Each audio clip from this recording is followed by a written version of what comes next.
All right, we'll go to the next slide. So first of all, welcome everyone. It is a lot. We've got a lot of exciting things to share today. It's when the team gets together and kind of prepares these quarterly, it seems like some of this stuff happened a while ago, and it's always just amazing how much we're able to accomplish kind of in each quarter. Here's the agenda ahead of us. If you recall, at the agenda at the board meeting last time, I'd messed up and we didn't get the minutes out. So we need to, in fact, did we get the minutes out today for these two? I think the board has both minutes, right, Mary, for both these meetings now? Oh my. Okay. So maybe not. Okay. So, all right. So that's on us. So we'll get those minutes out. Yeah. Eventually we have to approve what happened. I apologize for that. We're going to then talk about core causes. I'm going to invite Cheryl to talk about a new core cause we're very excited about and eager to support. And then we've got some candidates that are in the pipeline. Tara's going to talk about that. We're continuing with the community outreach. Brett's going to give us an update on that. And Brett, don't get in a wreck. Like if the timing doesn't work, you know, we can figure something out. We had some events, including some news about a 2023 event that Tara, if you want to add that to your talk track there, that's probably one of the, you know, a pretty exciting thing that we want to talk about today. Then we're going to go through an operations update with Mary. I'm going to go through the financials and talk a little bit about 2023, you know, some things that we're going to probably change to enhance there. And then I'll close things out. I always put this on the agenda, the executive session. Is there anyone that feels they have something they want to talk about in the executive session today? So at the end, I'm going to ask that question again, and we're happy we can go into that where that's just board members. And then is there anything else that someone would like us to put on this agenda that they don't see there? All right, fantastic. And just remember, if you're on mute and you said something, if I'm moving forward because I didn't hear anything. Yep. Okay. Nope. All right, so fantastic. So again, we're going to delay this. Again, and that's my apologies on the minutes piece. So we'll get the minutes for both the meetings, including this one, out. And I think, is there anyone that has any issues with the agenda today? All right. So just by using is there a reaction we can use to vote? By using the thumbs up, give me if you approve the agenda. All right. Good. I see thumbs. Oh, perfect. Yes. I guess we can go old school and just do a thumbs up. All right. Fantastic. I find the emoji. that's right. All right. So let's move on to the core cause and the Sarah Fyatt Foundation. Okay. Brian, I'll turn it over to you guys. Sure. So new core cause, and we really appreciate the opportunity to really get this, you know, kicked off under the Core Foundation umbrella. First off, it's so new that I don't even think I really have my elevator speech, and I know we have a really long agenda, so I'm going to try to be as quick as possible, and Brian can chime in. But in summary, you know, our daughter Sarah was a fantastic young lady, of course, but she unfortunately had she had to deal with a lot of medical issues, which required her to be in and out of the hospital a decent amount. And so when we looked at you know, after everything, we knew we needed to honor her. Somehow she made such an impact on so many, everything from, you know, her friends and students to her doctors and nurses. And, you know, we just received such an outpouring of support. So we really wanted to find a way to take what we went through and put some good into it. And one thing that really just jumped out at us was the impact of child life, specifically child life, mainly at CHOP, Children's Hospital of Philadelphia, where Sarah spent most of her time. Most of her hospital time. She spent a lot of time outside of the hospital because they had an amazing child life department. And what we learned from going to other hospitals, and even within CHOP, is that they don't all have the same resources and ability to have the same connection and impact. And at CHOP, they really treat child life as part of that medical team, and the impact that we saw that it made on Sarah and other patients was phenomenal in terms of their health and even their longer term prognosis. And so we wanted to, find a way to not only support what CHOP's doing, but also be able to ultimately spread that to other hospitals. So specifically, we're trying to focus it on the therapeutic play, because that was an area that, was extremely meaningful to Sarah and the kids there. They think they're playing, and really there's always a therapy piece of that helps in their short term, but then in longer term as well. And so we're excited because a couple of weeks ago, we were able to kick off our first, I'll say, project with my team at Deloitte. We have a team, 40 plus people across the nation, and we were all together in Dallas, and we spent our last 3 hours together creating therapeutic play kits. And so we were able to, pull all the, supply all the things for the play kits. And that allowed us to not only provide 50 eruption volcano kits, so they're a little Play-Doh volcano. They give us a few different ideas, but this was one that meant a lot to Sarah. We had Eruption Fridays. And so we provided 50 kits for these volcanoes, as well as 50 journaling kits, so that we could cross the different age ranges too. We not only are able to provide those to CHOP, but it's just a great way to bring awareness, because a lot of people have no idea there's even a child. Fortunately, if you don't have a kid in the hospital, you wouldn't know. And we just want to make sure that we can get the word out of the benefit and the importance of it. And so through these activities, it's a great way to start it, because they not only get a hands-on project, but then they also get really an understanding of the impact that it can make. Okay, great. That was good synopsis. Wonderful, thank you. And of course, very near and dear to our family. And one of the things that, as we talk about these on these board meetings, and for those that aren't able to attend or are watching the recording, it's such a great example of at the heart of what we do, which is, right, folks out there working, they're close to the problem, they see it day to day, right, and they're innovative with the solution, and under being able to start quickly and get it going, they have the agility to kind of respond. They then have the infrastructure and the mentorship to succeed there and to start having a real impact.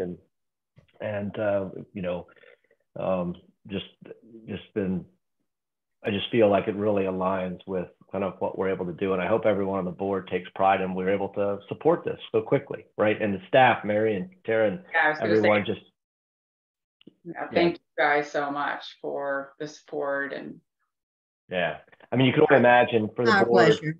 Yeah, you can only imagine for the board onboarding, there's the banks to work with, there's documents, there's all these things that need to happen.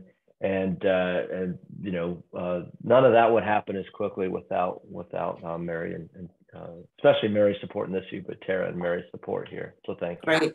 Okay. They made it super easy. And when you're trying to grapple over what you want to do and how you want to do it, and what it's not an easy. It was not easy for you. And that thank you for making this piece of it so easy. Cheryl, are you trying, and that's an amazing cause, are you trying to do it nationwide, or are there targeted, hospitals you're trying to work with? Just curious on this. Right now, we're kind of thinking, we've got this great source at CHOP, because not only do they have such a, it just so happens that Sarah's child eye specialist is now managing all the child eye specialists at CHOP.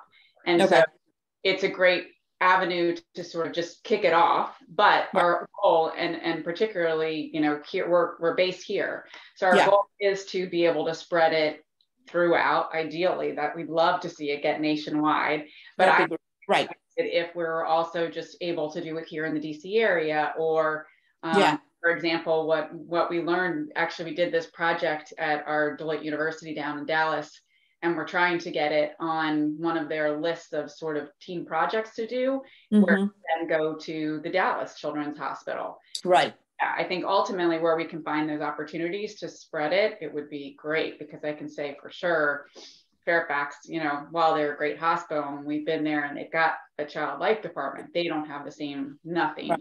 the same Okay. line. So And that's probably where ultimately it's really more needed.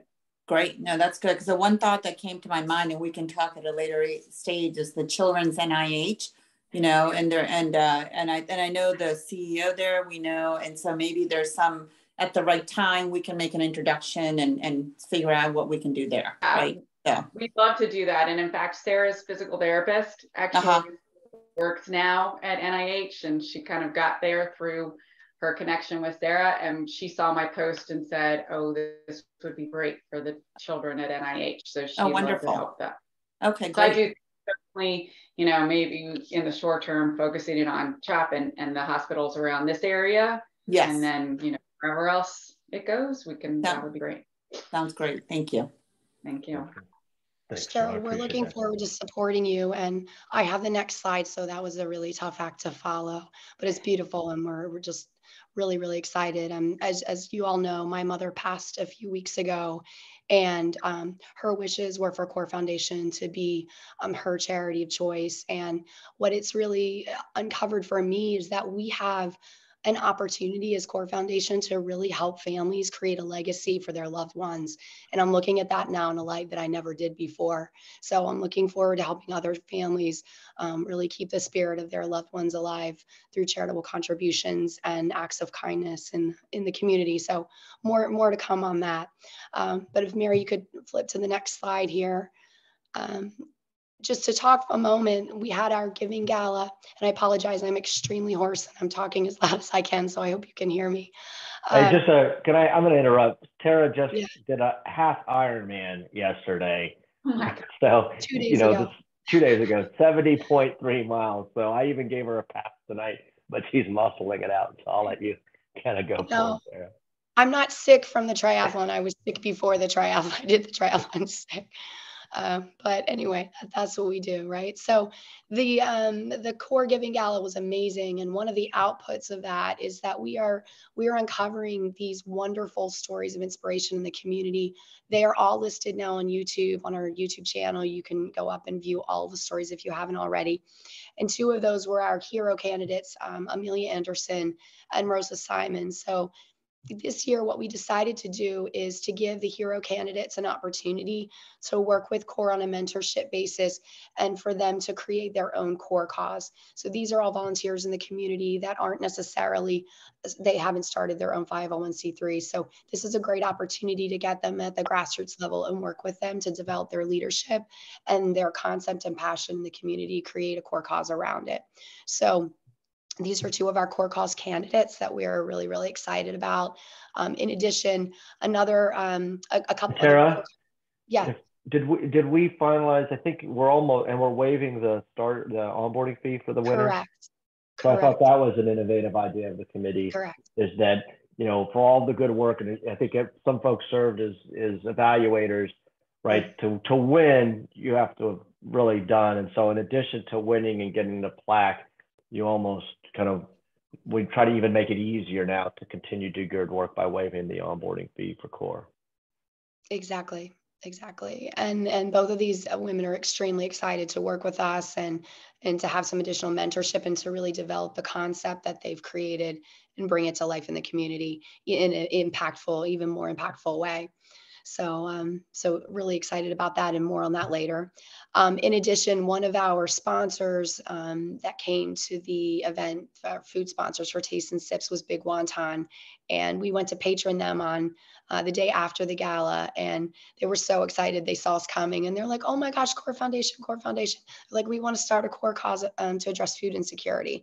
So we're going to be meeting with them as well in the coming weeks. So there's lots of great stories that have come out of the gala. So it's not just about the party, it's about the goodness and the inspiration and sparking that that interest in the community as well. Thanks, Sarah. All right, I think Brett has the next slide. And Brett, are you at a spot where you could talk, or do you want to? Yep, okay. I am. Okay. Thank you, though.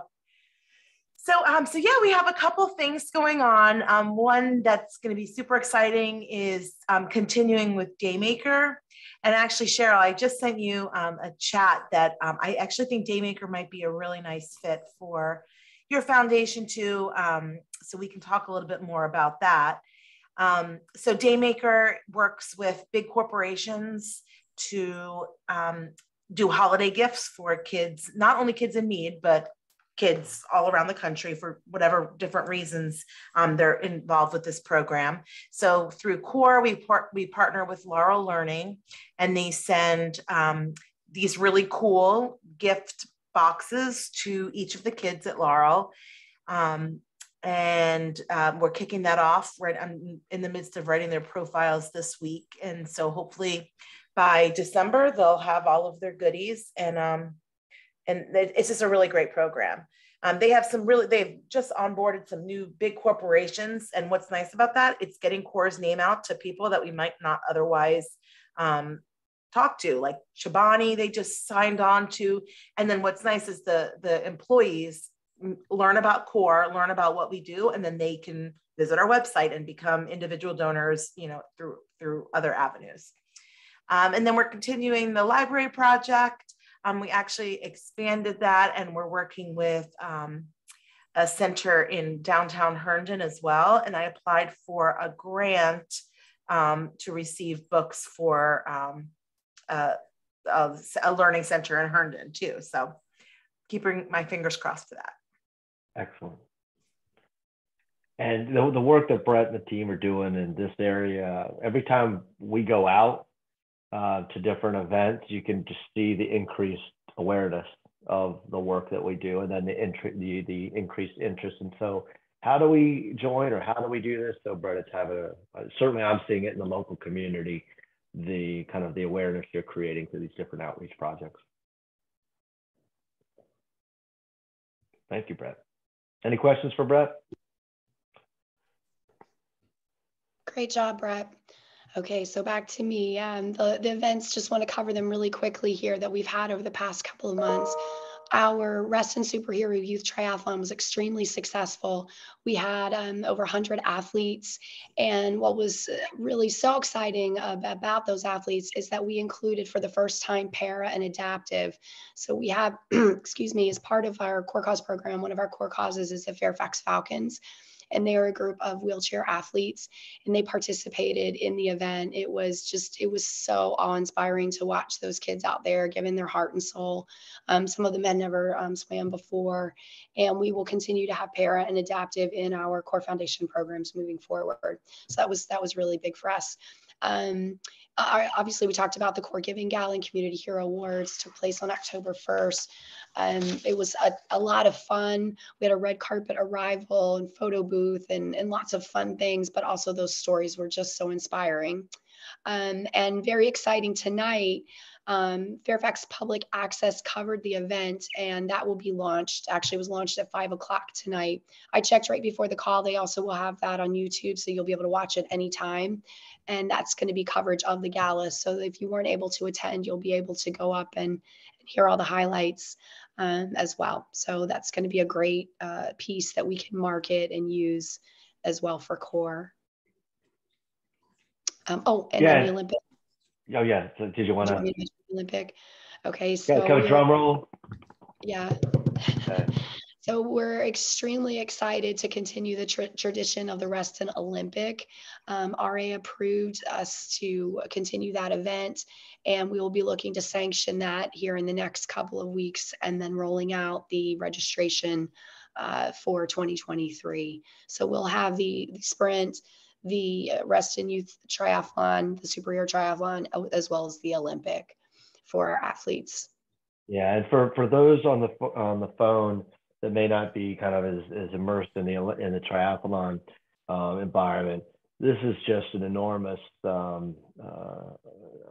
I think that this is just to go from a kind of bifurcated triathlon community where one group was doing this Olympic triathlon, and they've been doing it for 38 years, but they struggled the last 4 for a variety of reasons. But That is a mile open water swim. It is a 24-mile bike, and then a 10K to finish. That's what an Olympic triathlon is. So they would do that in the fall. Then you had Core Foundation, kind of working on the sprint, which is what everyone's familiar with that one, that we do in June, about half the distance. And then there were a couple youth triathlons that were in the community. Certainly we did Amy's Amigos before for 10 years. Now we're now doing this youth triathlon, and then another organization was doing a youth. So you can imagine from a community and an athlete standpoint, there's not confusion, but just it's lumping everyone together, which sometimes impacted other organizations. So for example, if they canceled an event, then we would get some emails on why did we cancel, that type of thing. So in 2023, for the first time, only one nonprofit, the Core Foundation, who has a history of kind of doing these events, will have all three. And you can only imagine the opportunity for awareness, for engagement, combined with in 2022 that we launched this para-athlete adaptive program. I can't recall if we talked about this in the last board meeting, but as you're chatting with folks, because when we announce this, you may get, you're talking to folks, hey, I hear Core Foundation is doing the Olympic. We're proud of the fact that we launched it in 2022, where the events will be designed to accommodate para-adaptive or para-athletes, which they have physical challenges doing the race as is, or adaptive, which could be emotional or intellectual challenges with doing the race. We have para-adaptive certification from USAT to design that welcomes those folks right to the race. So that's exciting, and that obviously is going to be a huge pillar for us to be able to support all these core causes as we grow, right? Imagine those three races together now, generating the funds and resources we need to kind of make sure that we are providing great service for core cause. So very excited about that. That's great. Any questions? No, and great job, Doug, in navigating through that and getting that on board. I think that's good to have all of the triathlons under one umbrella, right? And that's I know it wasn't easy from some of the discussions. It's great to have that back, right? It was a team effort, a long time coming, so I appreciate that. And at the end, when we talk about board, we'll talk about dates for next year. One of my asks for everyone on the call and for board members listening is if you can try to find at least one of those tries to attend and support. I think it'll give you, because triathlon plays such a big part in CORE's history and our ability to support our core causes, I'd really love for you to kind of pick one of the three. Obviously, all three would be great, but just maybe pick one and say, this is an event that I can show up for and get a sense of the impact multi-sport and tri has on the community. Okay.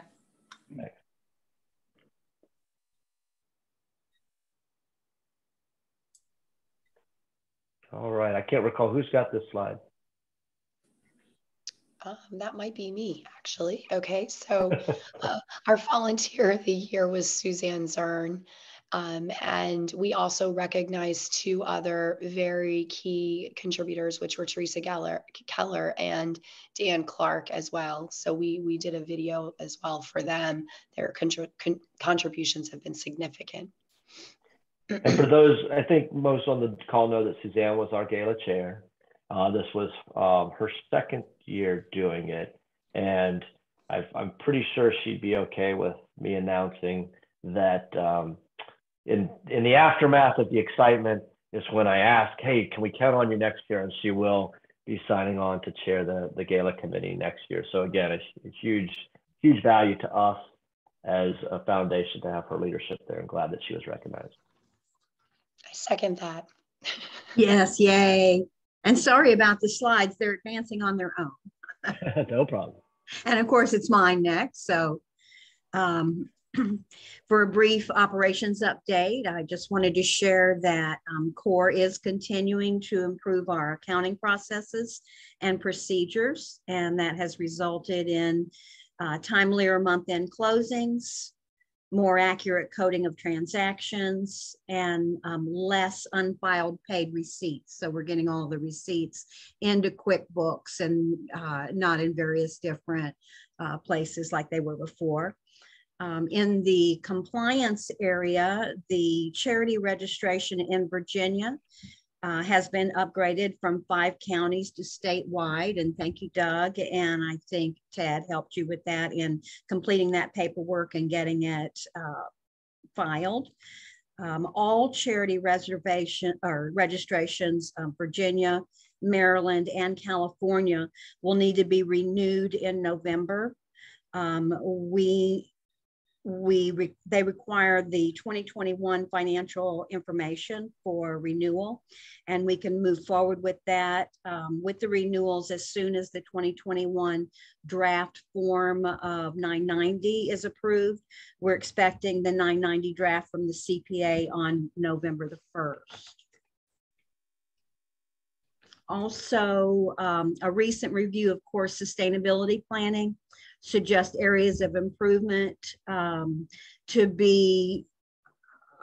place a greater focus on cash flow, create a listing or checklist of activities for key roles and events, and a wider discussion company-wide on diversity, equity, and inclusion.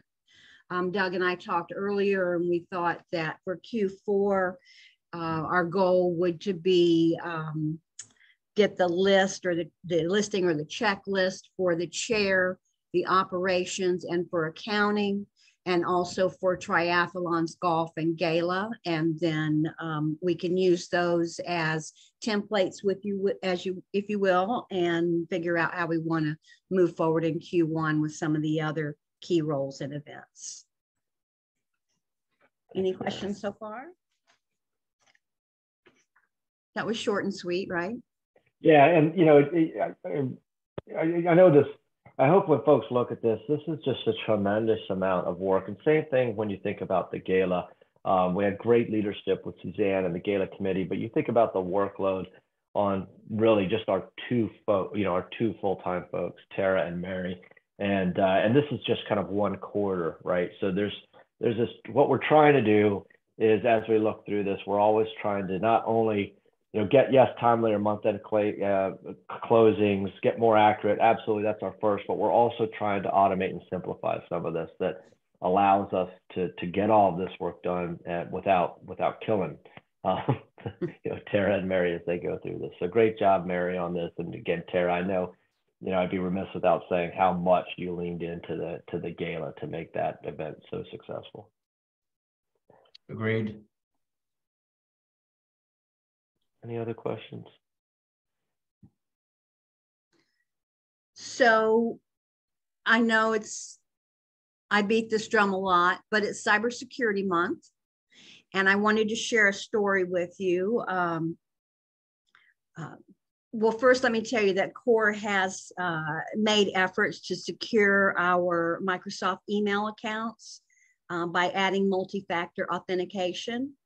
And that was enabled for administrative accounts last week and will be enabled for all accounts in the coming days. This was in response to a cyber attack on Microsoft, which occurred at the end of September. Okay, so this is not CORE. Just so the board. Well, no. I'll get to that in a minute. Which leaves unprotected Microsoft email accounts vulnerable. In addition to MFA, legacy logins have been disabled by Microsoft platform-wide. So the story on this slide is from one of CORE's very close partners, and it recounts one of 3 cyber attacks that this company suffered in 2020, according to the partner. Higher security levels, MFA, and cloud-based solutions such as Office 365 were enabled following the incidents. And this partner claims that there have been no additional cyber attacks since enabling these solutions. But you can see from what they went through that how easy it happens. And I know that us enabling the MFA on the Outlook, on the email, is a bit cumbersome at times until we all get used to it. But you can see that one unauthorized access to this partner, one employee's email account, resulted in a fraudulent payment of over $187,000. So luckily they had insurance policies in place. They had a deductible of $10,000 and they spelled out there what they had done. This is all public information that I found online. Does it sound familiar to anybody? Do you know who it was? I don't. Who was it? Reston Association. Really? Okay. Yes. So that's very, very close to home. And just wanted to reiterate, why we're doing some very challenging things when it comes to cybersecurity. Yeah, and Mary has, and with Dennis, I know they're helping there too. Really appreciate that, Dennis. Not only for Microsoft, so any board member that has a core foundation, if you don't log into it frequently, next time you log in, you may get multi-factor. It was very easy for me, especially using both using the mobile Outlook app and the just Outlook on your cloud or desktop. You now get a text and you'll put in your code. She's also done that for Salesforce. Again, Mary, you've made it very easy to me, but I know it's an extra step. But hopefully this kind of shares as we grow why these steps are important. So if you haven't logged into your Core Foundation email in a while, I would recommend doing that. And also, if there's any board members on here that don't have one yet, know that that's offered to you so that you can kind of isolate your nonprofit work in that email and integrate it there as well. Any questions about the work Mary and Dennis are doing on the cybersecurity front? Question. Do we have an account with TechSoup? We do. Okay, because for HopeCam, I just applied for a grant last year I applied for a grant with TechSoup and we got it. And so what they offered us was $10,000 in kind of this exact same thing that you're talking about. So we worked with different experts at all of the big cybersecurity, the cybersecurity organizations do kind of like pro bono work for them. And so they put us in touch. And if maybe you and I could talk about applying for a grant for that, because they do all the background work for us. Wonderful. Fantastic. That's Love fantastic, to hear Brett. about that. Work with you on that. Okay, cool. Thanks so much, Brett. That's fantastic.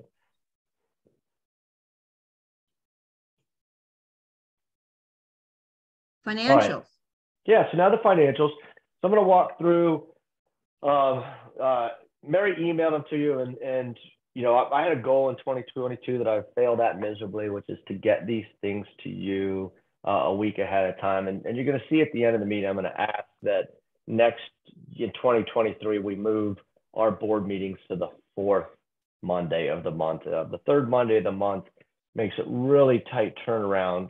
The bookkeeper has 10 days to close the books and get the invoices out, and getting that done, and then kind of us looking through it just to see if there's anything that I can, so that I can respond or Ted can respond when he's available, makes it really tight. So I apologize for you just getting them today, but you should have them now.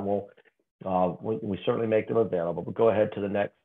So let's, you can either open it, or Mary, if you want to just open the consolidated profit and loss first. Oh, okay. Yep. I thought you were going to share that. Okay. Oh, okay. You have it handy? I can find it. Yeah, if you can find it. And in addition to kind of the financials, the profit and loss and balance sheet that we'll share, we also have created this program, this almost event spreadsheet for you that kind of peels the onion back, and it's going to go by event, by the golf event, by the Reston Sprint, by each one. You can kind of see some of the costs and expenses for each event that don't necessarily come out in the consolidated income statement. And then again, Mary also sent kind of the budget diagram. The short story is 2022, and when we get the P&L up here, we'll see the kind of the short story is 2022 is still a challenging year. I think most of us know that the Reston Sprint did not sell out. There's still this, it was in June, we're still kind of getting back off the pandemic.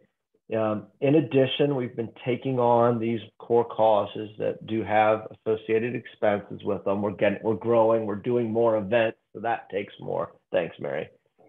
But what you'll see here is, just go ahead and scroll down. And I'm going to stop at the donations for a moment. So again, some of these are assumptions that we're digging into. We know that, for example, in 2021, as we would get registrations, there was sometimes it looked like a donation, but it was really a registration. We fixed that for 2022. But as a result, some of things that might have historically been calculated as a donation is now moved down to registrations, which you'll see are up year over year. The other piece, again, this is a hypothesis. I welcome any board thoughts on what this is, that, donations were very generous during the pandemic. And it was a pandemic. You could make the case the economy was booming, even though in certain sectors and the market and all of these things. And then now we're in 2022. For the most part, well, certainly we're not advertising donate because of the pandemic. So because there's not the need there was. So I think some of that's impacting. And I do think there's probably an impact on interest rates going up, markets down, and all of that. But you'll see that isn't hitting the mark, or that's down year over year. You'll also see that if we go down, we're not doing as many when we say fundraising events, it's some of these events it's not the gala, that's going to be under program, or it's not the sprint. So some of these things that we were doing kind of ad hoc to kind of bring in some extra revenue, like a silent auction or race with purpose, that just hasn't been our focus this year. So you're seeing the dollar amounts aren't big, but you're seeing a decline there. You are seeing, this is why I talk about registration up, and the sponsorships. I mean, Tara has just done an incredible job trying to package the core story, and with every one of you on the call getting the word out, the awareness of core is significantly up now, which is leading to these sponsors. So you'll see a decline in some areas, growth in others, and then overall, right, a slight increase in, I hate to use the word profit, but overall income that is coming in. Let's scroll down. Any questions on the top line of the income statement? All right, scroll down to the expenses. Can you scroll down? I'm not seeing it scroll down. There we go, perfect. Now, we are trying in 2022, we've tried to be more disciplined in terms of making sure we get the right categories. So that means you're going to see some things that pop up, like bank service charges that before. Oh, someone just joined the meeting. Welcome. Thanks, Dennis. So you're starting to see, some of the IT fees or processing fees. Again, you see this large increase we're talking about now with flip calls.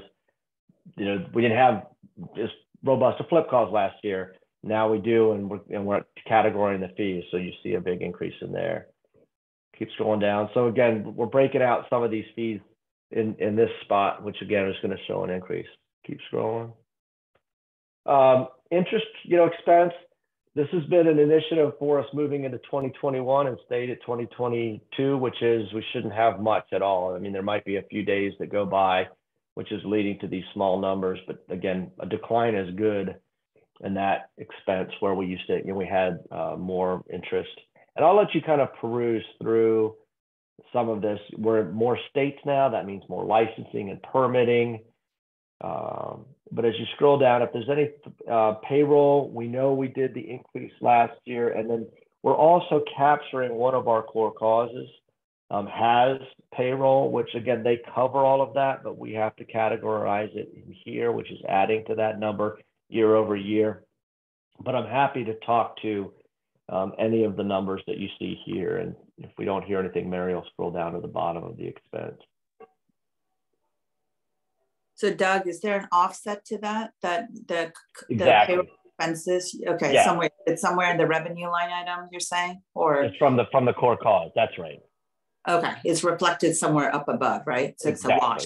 Okay. That's right. That's exactly right.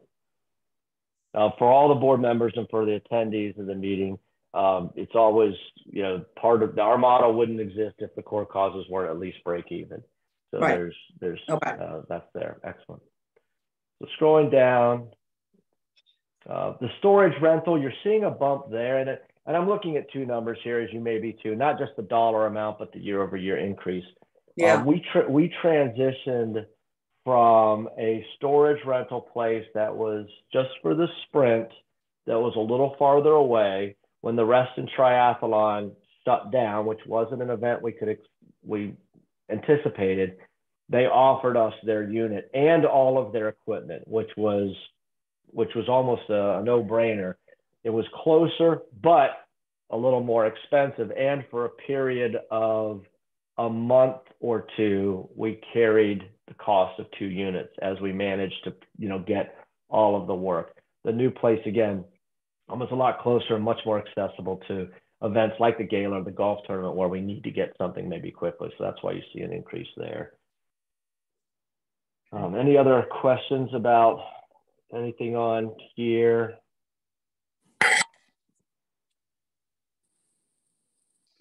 We've got more events. Event expenses are up. The contributions that we're getting to the event, again, when we've got less folks, we're seeing some of that. That's an area that the executive committee has identified, and we'll be talking about that area of contributions.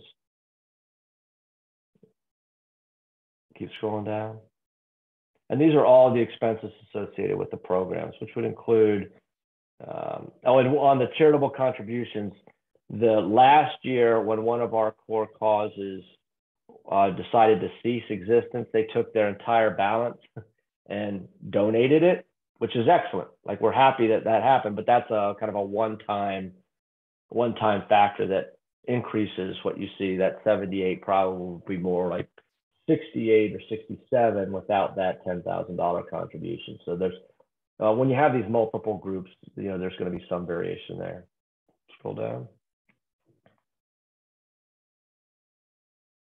So expenses are also up a little more than we might have liked, but again, because some of the reasons here that we're starting to see, I can tell you that for the big events we have, like police were double again, foods, the inflation on the food and some of these things, we're feeling it here too.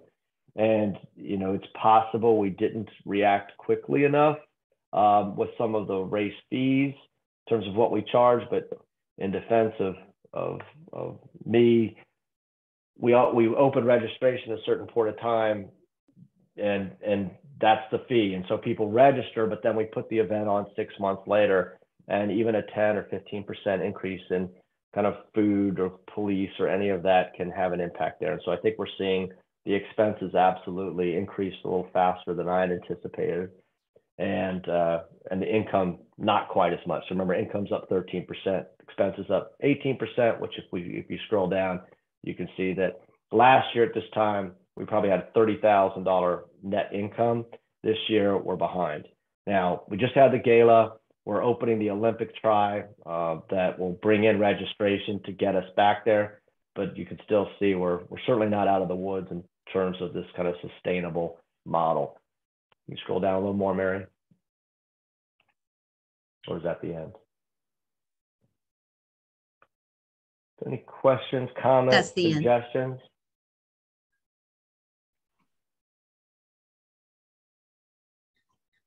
So just as a board, we could, we're still so grateful for everyone's support. Ideas like Brett, just keep them coming. In other words, ways that we can, any expense item on here that maybe we can get as an in-kind. Again, the executive committee is going to look at the budget variance over the next week or two. And then to kind of identify that, we kind of figure this out a little better as we move into 2023. Right. Okay. Doug, you said the sprint didn't sell out, but I think it still had brought in more revenue than the expenses. Is the Olympic triathlon, how did the financials, do you think, look for that? Well, yeah, so there is some risk with the Olympics. So yeah, that's a great point, Brian. None of our programs lost money. They all brought in. But when we thought about, when we think about historic contributions, the sprint at 1,000 athletes brings in $150,000, right? At 800 athletes, it only brings in about 124 or 125, right? So there's 25K right there.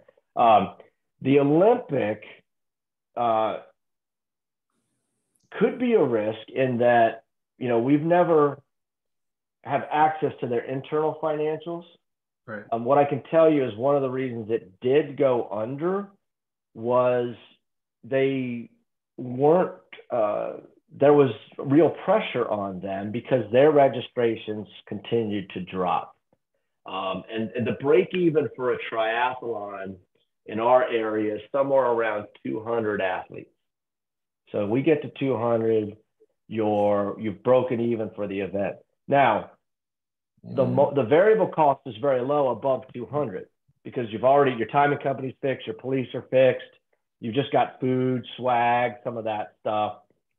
So the margins, and you know, the margins above that are very attractive, but if you're close to 250, 300, you don't know how much swag to order. So there is this, if we can now combine the three, plus again, I feel very strongly about the way we will manage that race.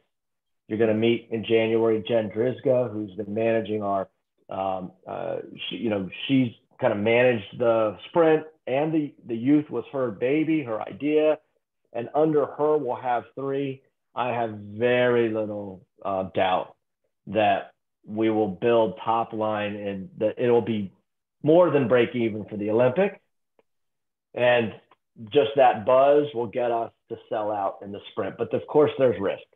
You know, that I'm wrong there, but that's does that answer the original question? Yeah, it seems like a great opportunity, and the synergies with everything definitely worth taking. I was just curious if you had a sense. I was wondering like how public that was, or how, if we had knowledge of their like. Yeah. You know, because just, you know, for everyone, this is a recorded call today and we're public and everything's out there. We're nonprofit. That's the way we want light and exposure on that, right? Not everyone runs that way. So, but I can look at how many people race your race. I know what the police charge. Like I can back into it. Oh, right. Does that make sense? So I kind of get a sense of, and they survived, you know, they didn't do the big charitable donations, right? That we tend to do now. Of course, in 2023, and 2022, those races, the charitable donation is to the core causes now, right? In other words, that's funding the core causes as we go to that. But the other thing to think about when we talk about the synergies, and it's not guaranteed, but the sponsorship opportunities. In other words, before as a sponsor, you were certainly maybe sponsoring the sprint. And then when CORE did the youth triathlon, maybe you said, okay, we'll sponsor the CORE and the youth, and that's more exposure. Well, now any triathlon restaurant sponsor has the activity to get, you know, Olympic type athletes, youth, like, so we really see that as a real increase to the top line too, not just the registrations. Great. All right. So again, it's my commitment to you in 2024 or, you know, or 2023, you'll have these numbers a week ahead of time. And we'll, you know, so you can digest it a little bit. Again, apologize. I appreciate everyone's flexibility, kind of looking at it quickly and asking questions. All right, next slide, Mary. Actually, the next slide, I don't know if you want me to share, it's just the closing. Yeah. Budget committee and the next meeting date. Yeah, so the budget committee meets this quarter. Historically, last year, you know, Gina, I don't know if you want to share anything about your experience. The vice chair helps us out there. I think James leaned in. The treasurer will be on it. I don't know if you want to share what kind of what the experience is like, Gina. Oh, no, I mean, I think it's a good process to vet through what are the planned objectives for the year, linking that up with the contributions that you're expecting and how to kind of rationalize and just make sure the expenses are supporting the growth, but at the same time, as Doug mentioned, we want to break even. So how do you kind of balance different objectives? And it's just good to be mindful of that as we're going through it. So it was a good learning process. Absolutely. Yeah. Thanks, Gina. And I think everyone got the email sometimes when it says CORE Foundation Board. I don't know which email, like, I hope everyone got it, that for a variety of reasons, none related to her experience at CORE, Danielle had decided to step down as treasurer, but she's very eager, Gina, to serve on the budget committee. Oh, great. That'd be good. That. So she's got some, obviously, with her experience on there, but if there's any other board member right, that says, hey, I'd like to lean in and to kind of help, you're certainly welcome to. This is a process that we want to kind of have the, board led and staff supported, board led. But again, I anticipate, James had done it last year. I anticipate him rejoining, but if there's anyone else, I don't want anyone to feel that they're excluded. If someone wants to serve on it, just reach out to Gina and let her know. Great. And then as far as dates go, so we don't need to necessarily vote on this, but is there anyone on the call that would be opposed to us moving the 2023 board meetings to the 4th Monday of the month? It's fine. Is that good with everyone? Mm-hmm. All right, thanks. That'll just give us a little bit more time to prepare for these meetings. The next thing I'm going to say, it said budget. And what else was the other thing, Mary? You covered it, budget committee and the next meeting date. So Okay. the 4th would be Monday, January 24th, Yeah, 2023. Absolutely. And then the next ask I have for anyone that's listening right now or those listening to the recording is between now and the next meeting, you saw the dates for the rest and sprint, the Olympic tri, the golf tournament, the youth tri, the gala we haven't announced yet, but the team's going to really try to give you before the next meeting the dates of all of the different events for 2023. We want you to have a full calendar. During that discussion between now and the board meeting, we'd love for you to chime in if you see, and I know things are going to pop up, but if there's any known conflict, especially for the gala, I would love for there to be at least one event where all the board members can be there just for photos and meeting everyone in person. But again, throughout all the other events, the more events that folks can come, and we're not talking about doing like you can just come and be a board member at the event. I'm not saying come and you have to do work, but it would be great for you to kind of look at some of these dates and say, yep, there's nothing on my calendar right now that would prohibit me from that. And then I just think the more that we can get together as a group and the more that we can participate in some of the events that the community sees really will help the foundation. And so that's my ask of you. And so that way in January, we'll get all that wrapped up between now and then. In January, we're going to just approve those dates so that we can advertise those dates to the community. Everybody knows where they're at, and we're off and running. Anything, the gala date will not be available until March. Okay. Yes. We will, RCC's calendar, you have to apply the second week of March, and we have very. Let me talk to Lila about that. Yeah. So let's see. I know. Well, that's good to know. So but the team will work on and do our best to get there. All right. Fantastic. And Doug, yeah. You were going to ask also at the end about anybody wanted to go into executive session.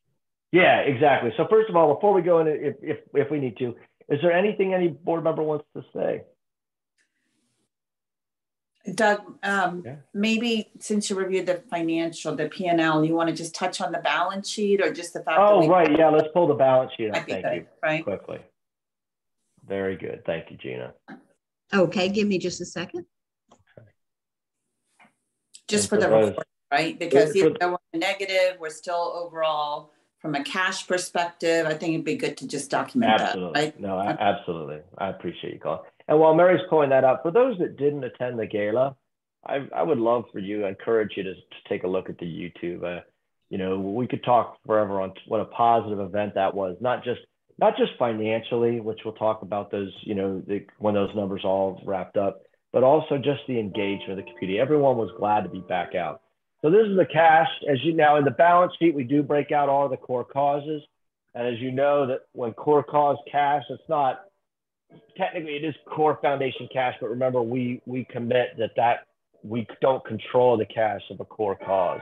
You'll see the core foundation doing much better from a cash perspective. Now remember, we did get more cash from the COVID earlier this year. So we've just been very good stewards of keeping it at that level and keep scrolling down. So the 80,000 is the cash we control. Keep scrolling down. And then it's interesting to see how the other core causes are doing, but scroll down. And then if you keep going, scroll down. The Vanguard, if you recall, it's an area we did try to pursue higher yielding.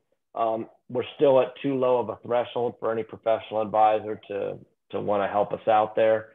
So you're still seeing the low interest rate there. The 2-year treasury is looking pretty good these days. I know the problem with that is there's some cap on how much. There is an issue with that. Like we did. Even for treasury, really? Okay. Well, maybe not. That I may be thinking of something else. So yes, maybe we. It's looking pretty good at 5. It's going into 5 handle and up. So. Okay, right. so maybe that's what we need to do there, Gina. So yes, it's a no-brainer. It's safe and it's earning good return. So. All right, let's do that then. Okay. All right. Perfect. And then keep scrolling down. I think that's it. And so you can just see there the total assets. And then keep going down. Is that it? Okay, then we got the liabilities. So we have expenses with the gala, which put more on the credit card. There was a payment October 1st of about $9,000. So and again, if you're remembering the interest rate, we're keeping it low. Keep going down. There's all the loans we owe to the government over a 30-year period. It's the $220,000. And that third one is the one that came in this year that I was just talking about. So that's why it's up. And of course, the other two, it's from great. Okay. COVID. And then keep going down. And then of course we talked about the net income piece. So Doug, just point of interest. So this ends at the end of September. The gala was October 1st. So we did bring in quite a bit of revenue that evening. As well. Exactly. Reflected here. So our cash. Okay. Okay. Yeah. So anything that was brought in before that would be reflected here. But Tara, that's an excellent point. That any funds that were there or we didn't get deposited by October 1st will be reflected in the. Correct. And the silent auction looked very light on the other sheets, and that's because we had 2 galas in 2021. And our actual gala had not been reflected yet. The silent auction revenue was from RST. It had nothing to do with the gala. So a lot of the silent auction revenue comes in October this year. Correct. And we did have some additional donation checks that were deposited after October. Okay. All right. I'm not seeing any messages on going into executive session for any reason, but remember that's an option for you at every meeting. Not seeing other questions. I know I'm a minute over. I'm going to chalk that up to my discussion at the beginning where I was talking about non-core things. I think we got off to a late start. I'd be remiss if I didn't thank you, even for those of you that are listening to this and recording because you couldn't make it. When you go to the About Us page on Core Foundation, Mary has now linked your photos to your LinkedIn. I hope that's okay. Just makes it easier, keeps the bios more current. When you go to the Core Foundation, you see our team, you'll see your picture. When they click it, they can kind of see your bio. That's helping. In other words, folks learn about Core, but they go to the website, then they look at the team, and then they see you. And that makes a big difference in boosting their confidence on, the direction we're going. So I'd be remiss without, again, thanking you for all that you're doing for us, for all the conversations you have with your connections, and for ideas today as we go through this on ways to make us better. So thank you very much. And if anyone wants to be on the budget committee, let us know. Otherwise, I hope to see many of you over the quarter, but we won't have a meeting again until January. So have a wonderful end of the year. Take care. Thank you, guys. Thank you, everyone. Bye.